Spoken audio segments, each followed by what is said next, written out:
Ano naman yan? Pagkain nyo po, sigarilyo, ayan na. Yan na naman lagi, hotdog. Tapos, paano kung ito lalakas? Aba, kayo na nga dyan. May nararamdaman puro, wala mo lang sabaw, pata o kaya ano. Naladalawa pa yung hotdog. Kayo na nga ang pinaghahanda. Araw-araw, ganito. Tikman ko nga. Oh, ito pa, tubig nyo. Nakakasawa nun. Oy, bago po kayo sir magrereklamo, iyan po ay ako nang gumastos. Wala nga po kayo binibigay na budget dyan eh.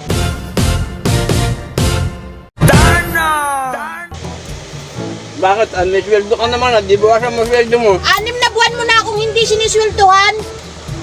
Pag tumama ako sa loto, Kailan pa yon? Pagputay ng uwak? Pa?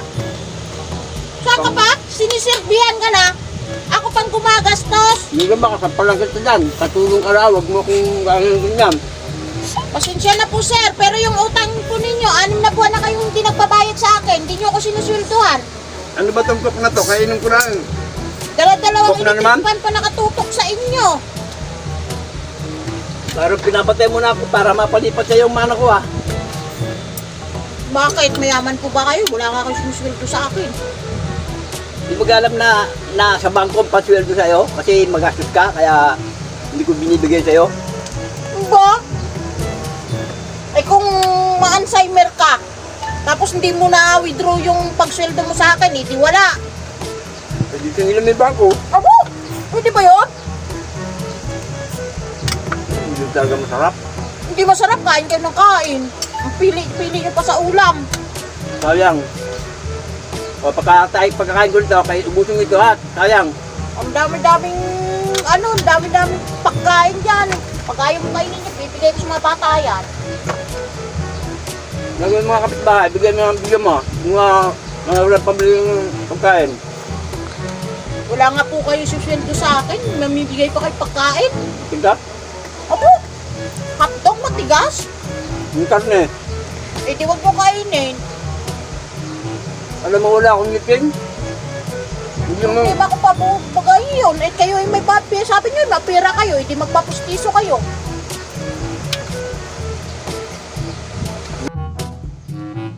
Ay mga yung sekretary ko, papaano mo itong tulong? Mag-ano kayo? Mag-hire kayo sa ibang agency. Kung kayo katulong nyo.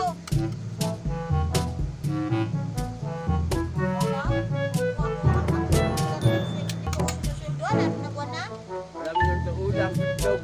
Eh, bakit? Ako na nga bumili niya na. Wala naman kayo binibigay na budget. Bigyan ko sa papel, sana kapigyan ko eh.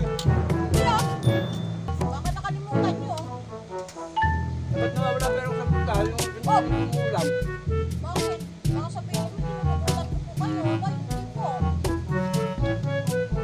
Hindi na may tulog ito na wala, yun nga, binili ng ulam. Wala. Ayun. Nangingi ka na kung pusa na may pusa. Huwag mo na kumain ka para ikaw. Pusa. Masarap yung kain. Siyempre may buhay yan eh.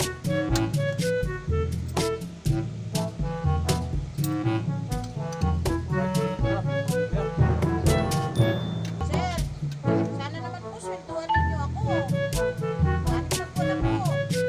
Kagabas sa buwan mo, 5,000. Kita nyo po may Alzheimer kayo. 6,000 po ang sweldo ko sa isang buwan.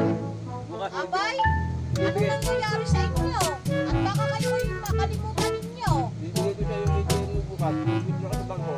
Baka kayo makalimutan na ninyo swelduhan at akala ninyo ako hindi nyo katulong. Alalahanin nyo po, bayaran nyo pa sa akin kung kinakain nyo. Ha? Ano nga? Wala po kayong budget binigay eh. Wala nga yung 1,000 ko. Ano yun, ninakaw ko?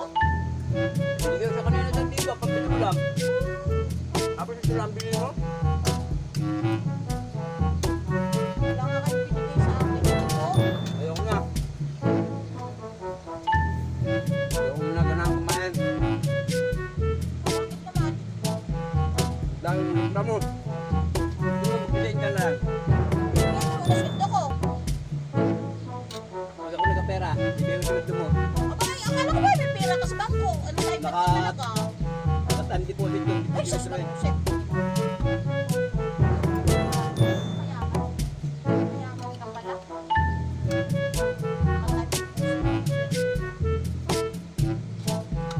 Paniran mo kayong ulam, sir.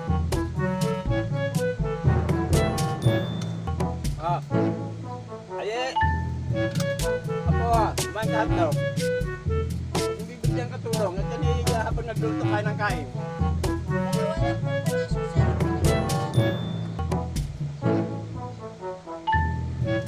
Ate Dago, kayo ko na. Dapat kakainin yung tira ko para bumait ka sa akin.